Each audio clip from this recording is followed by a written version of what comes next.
Hello there, and welcome to the Hammerman. Welcome to Hammerman for today. All right, hold on. I'm already messing up with the Hammerman. Let me figure this one out for the date. I'm gonna go with June. Shit, I've run out of fingers. That means it's got to be the 11th. June the 11th. Hammerman, yes. June 11th, yes. Okay. Hello there. Welcome to Hammerman for June 11th. It shouldn't be that hard. There shouldn't be that much struggle. But I find a way because that is my talent. So, stage 1, straightforward. The first couple of stages, let's be honest, always pretty straightforward. If you've got max level defenses, you're going to coast right through it. If you don't have max level defenses, even if you go for a layout similar to this, it may not coast you all the way through to stage 7, but it will definitely get you through a couple of stages, and then you can just tweak it as required. I guess as you get to the higher levels where it kind of starts to break down. You know, I'm guessing like stage 3 or 4-ish, maybe? So, it doesn't matter. Let's move on. What I would suggest, if your mines are a little bit lower of a level, you saw what those mines did to those riflemen coming in. Because the tanks all went left-hand side, the riflemen are coming right up the middle. If you've got lower level mines and you're not doing that kind of damage to the troops, start doubling up your mines. Throw groups or clusters of mines together if you need to. That will up your damage and it will get you to where you need to be in order to finish off the levels. Moving on. Man, honestly, I always have those boom mines sitting right out front, and pretty much every time it ends up being a rifleman that like steps on the stupid thing, and I get like one rifleman and I'm sitting there just like, that was a freaking boom mine. Finally, the boom mines do their job and take out a whole whack of heavies. Oh my god, that was almost as gratifying as watching a whole bunch of grenadiers disappear. If you are that lower level and your mines are a little weaker, again, group up your non-boom mines over on the right-hand side where all those grens just stepped on, and if you can, shift your entire base back maybe, say, 3 squares. What that's going to do is cause all of the grenadiers to cluster up and then step onto the mines, and then the mines are all clustered together. It's going to do huge damage, hopefully wipe out a whole bunch of grenadiers for you, and save your base a whole bunch of hit points.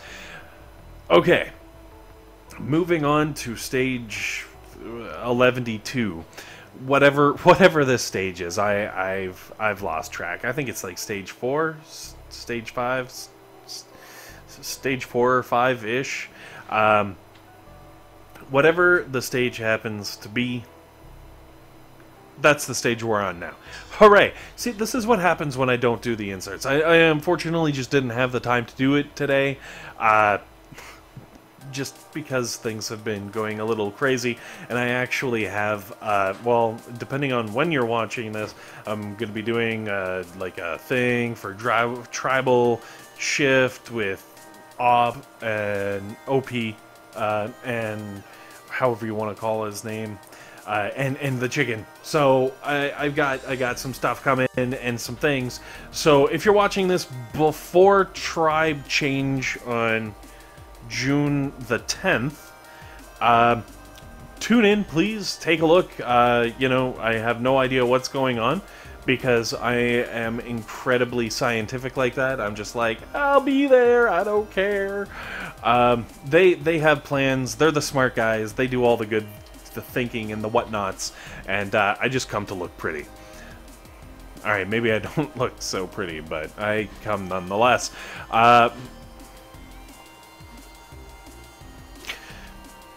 Moving on. So this is stage whatever it is. pretty straightforward. If you can, try to load up your boom mines over on the right-hand side.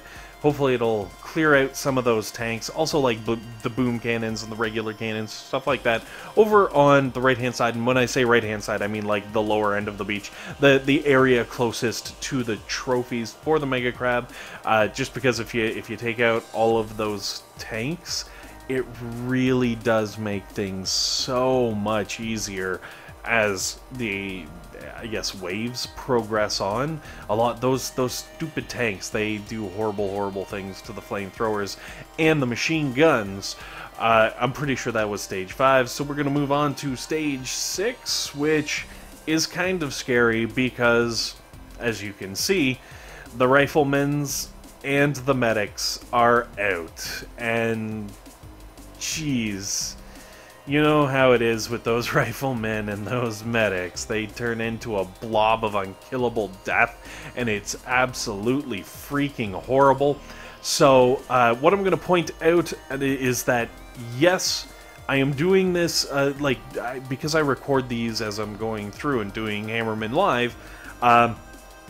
This is my first attempt at Stage 6, and what that means is, what I really wanted to do is actually do like a full-on defense on Stage 6 without any prototypes coming into play. Unfortunately, because it's like my first attempt and I didn't know where things would go, and I couldn't, you know, plan out my base properly, and couldn't do a whole bunch of stuff. Like, look at all those mines at the bottom end of the beach there that, oh, okay, they're getting used now. This is awkward. Huh. Oh, wow. Okay, they're really being... Alright, never mind. Anyways, the whole point is, some troops do make it past my regular defenses, run into the Flotsam and the Hot Pocket being damage amped up, and just get flattened. Now, that being said, I do not doubt for half a second that I would be able to do this defense without having to lean on the prototypes, with a little bit of effort, like really taking the layout that I had here and just making a few rudimentary changes on you know, mine placement, and the big one is like the defenses that are getting barraged and shocked. Like, I normally jimmy those around until I find magical places for everything, and then kick off, and I'm able to like wipe out 3 times as many troops as my first attempt. It's crazy how huge of a difference it makes. And actually, you'll see with Stage 7 coming up, there's like half a dozen buildings, defensive buildings, that I've got strewn about my map. You can see them up there right in the middle, just because they're gonna die. They're gonna get barraged, they're gonna do horrible things, and I don't want the barrage targeting them to target the rest of my buildings. That's kind of how I get the most hit points out of my buildings, I guess that makes sense. Now, with Stage 7, I did get really close to doing a defense with no prototypes, including the Flotsam and the Hot Pocket and everything in the back. Unfortunately, it was only close, and just due to time and everything, I was like, you know what, I'm not going to really worry about it that much. I'm just going to, like, throw down the Flotsam, because, one, I haven't really done a defense with that prototype. It's like one of the newer prototypes. I don't think I've done a Hammerman where I've utilized it, and I wanted to show you how devastating it can be to a wave of riflemen and Zookas just like that. My goodness, it's pretty to watch. I'm not gonna lie to you. I enjoyed sitting there and watching everything just get nuked. Like, that was almost an entire wave of troops just with one Kaplowy. It's so good. So satisfying. I love it. Anyways, with the one prototype up there, like, you don't even need the big hitters like the Hot Pocket or the Damage Amp. Either of those would have just absolutely decimated this whole thing. I probably would have had like 3/4 of my base left had I whipped out either of those. Even though they're only level 2, I want to say, it would still be more than adequate to ruin everything, and everybody would be happy. So, This all being said, as you can see, I'm going to cruise my way to a nice easy win. Thank you very much, guys, for watching. Hopefully this has been helpful. Hopefully it's been entertaining. And above all else, hopefully you guys have a fantastic day.